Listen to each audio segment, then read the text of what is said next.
হরে কৃষ্ণ। প্রশ্ন ও উত্তর। প্রথম প্রশ্ন, কর্ম কি? এর উত্তর হচ্ছে, কালের নিয়ন্ত্রণের অধীনে জড়া প্রকৃতির তিনটি গুণের শত রজ তমর প্রভাবে জড় জগতের সমস্ত ক্রিয়াকলাপ সম্পূর্ণ হয়। এর সঙ্গে যখন জীবের স্বতন্ত্র ইচ্ছা যুক্ত হয় তখন সেটি কর্ম হিসেবে চিহ্নিত হয়।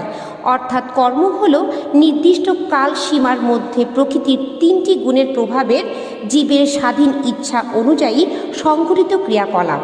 দ্বিতীয় প্রশ্ন, কর্মবন্ধন কাকে বলে? এর উত্তর হচ্ছে, প্রতিটা কর্মের একটা ফল উৎপন্ন হয় এবং সেই কর্মফল ভোগ করার জন্য জীব বাধ্য থাকে।